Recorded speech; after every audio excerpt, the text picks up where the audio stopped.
Sir, ನಿನ್ನೆ ಸಚಿವ ಸ್ಥಾನದಿಂದ ರಾಜಣ್ಣ ಅವರನ್ನ ಏಕಾಏಕಿ ತೆಗೆದುಹಾಕಲಾಗಿದೆ. ಸಿದ್ದರಾಮಯ್ಯನವರ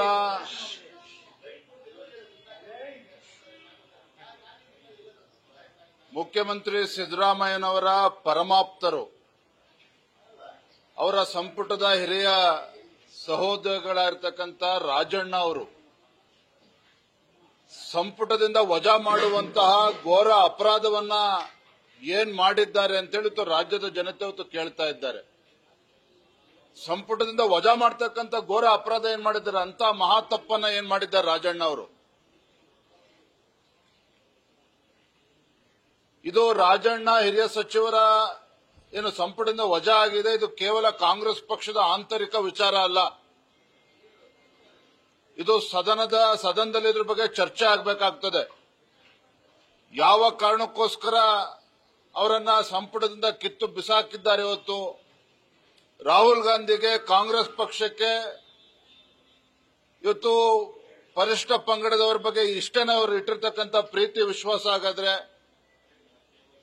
ರಾಹುಲ್ ಗಾಂಧಿ ಅವರು ಕಳೆದ ವಾರ ಬೆಂಗಳೂರಿಗೆ ಬಂದು ಚುನಾವಣಾ ಆಯೋಗದ ಮೇಲೆ ಆರೋಪಗಳನ್ನು ಮಾಡಿ ಭಾರತೀಯ ಜನತಾ ಪಾರ್ಟಿ ಕೇಂದ್ರದಲ್ಲಿ ಅಕ್ರಮವಾಗಿ ಅಧಿಕಾರಕ್ಕೆ ಬಂದಿದೆ ಅನ್ನೋ ರೀತಿ ಬಿಂಬಿಸಿತ್ತು ದೇಶದ ಜನತೆ ಮುಂದೆ. ಚುನಾವಣಾ ಆಯೋಗಕ್ಕೂ ಕೂಡ ಹೋಗಿ ಅಲ್ಲಿ ದೂರನ್ನ ಕೊಡದೇನೆ ಪಲಾಯನವಾದ ಮಾಡಿರ್ತಕ್ಕಂಥದ್ದು.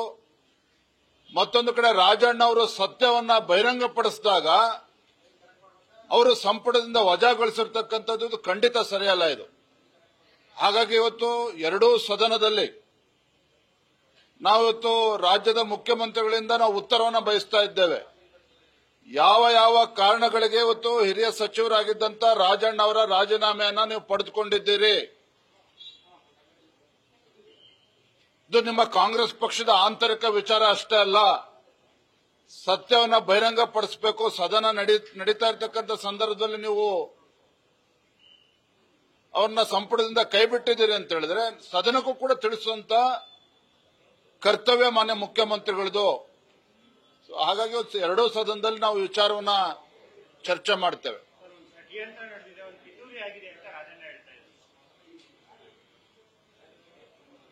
ರಾಜಣ್ಣ ಅವರ ಹೇಳಿಕೆಯನ್ನು ನಾನು ಗಮನಿಸಿದ್ದೇನೆ. ಷಡ್ಯಂತ್ರ ಪಿತೂರಿ ಸಂದರ್ಭ ಬಂದಾಗ ತಿಳಿಸ್ತೇನೆ ಅಂತ ಹೇಳಿದ್ದಾರೆ.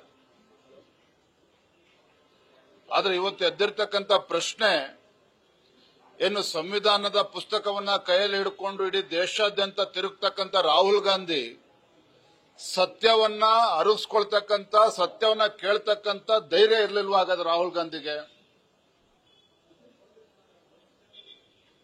ಒಬ್ಬ ಬುಡಕ ಪರಿಷ್ಠ ಪಂಗಡಕ್ಕೆ ಸೇರಿರ್ತಕ್ಕಂಥ ಒಬ್ಬ ಹಿರಿಯ ಸಚಿವರನ್ನು ನಡೆಸ್ಕೊಳ್ತಕ್ಕಂಥ ರೀತಿನ ಇವತ್ತು ಕಾಂಗ್ರೆಸ್ ಪಕ್ಷ ಹಾಗಾದ್ರೆ ಯಾವ ಬಾಬಾ ಸಾಹೇಬ್ ಅಂಬೇಡ್ಕರ್ ಬಗ್ಗೆ ಉದ್ದುದ್ದ ಭಾಷಣ ಬಿಗಿತಾರೆ ಕಾಂಗ್ರೆಸ್ ಪಕ್ಷದವರು. ಇವತ್ತು ರಾಜಣ್ಣ ಅವ್ರ ಬಗ್ಗೆ ನಡ್ಕೊಂಡಿರ್ತಕ್ಕಂಥದ್ದು ಸರಿನಾ ಅಂತೇಳಿ ಇವತ್ತು ಇಡೀ ರಾಜ್ಯದ ಜನ ಪ್ರಶ್ನೆ ಮಾಡ್ತಾ ಇದ್ದಾರೆ.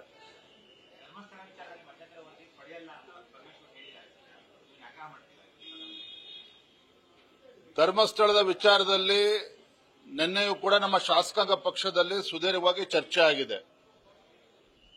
ಎಸ್ಐಟಿ ಎಲ್ಲೋ ಒಂದ್ ಕಡೆ ಹಾದಿ ತಪ್ತಾ ಇದೆಯಾ? ಇವತ್ತು ಬೇರೆ ಎಸ್ಡಿಪಿ ಮತ್ತು ಬೇರೆ ಕಮ್ಯುನಿಸ್ಟ್ ಅವರ ಇದರಿಂದ ನಿಂತಿದ್ದಾರೆ. ಇವೆಲ್ಲವೂ ಕೂಡ ಗುಮಾನಿಗಳಿಗೆ ಆಸ್ಪದವನ್ನ ಮಾಡಿಕೊಟ್ಟಿದೆ. ಹಾಗಾಗಿ ಈ ವಿಚಾರವನ್ನು ಕೂಡ ನಾವು ಪ್ರಸ್ತಾಪ ಮಾಡ್ತೇವೆ. ಎಸ್ಐಟಿ ತನಿಖೆ ನಡೆಸ್ತಾ ಇದೆ, ಅದ್ರ ಬಗ್ಗೆ ನಮ್ದು ಯಾವುದೂ ಅಭ್ಯಂತರ ಇಲ್ಲ. ಸತ್ಯ ಹೊರಗೆ ಬರಬೇಕು ಅಂತಕ್ಕಂಥ ಅಪೇಕ್ಷೆ ಈ ನಾಡಿನ ಜನತೆದು. ಆದ್ರೆ ಧರ್ಮಸ್ಥಳ ಮಂಜುನಾಥೇಶ್ವರ ಕೋಟ್ಯಾಂತರ ಭಕ್ತರು ಇದ್ದಾರೆ. ಆ ಭಕ್ತಾದಿಗಳ ಅವರಿಗೂ ಕೂಡ ಒಂದು ಘಾಸಿ ಆಗ್ತಕ್ಕಂಥ ನಿಟ್ಟಿನಲ್ಲಿ ಇವತ್ತೇನು ಕೆಲವು ಚಟುವಟಿಕೆಗಳು ನಡೀತಾ ಇದೆ, ಖಂಡಿತ ಸರಿಯಲ್ಲ.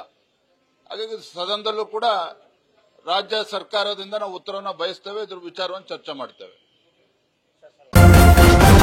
ನ್ಯೂಸ್ ಫಸ್ಟ್ ನಿರ್ಭೀತಿಯಿಂದ ನಿಮ್ಮ ಪರವಾಗಿ.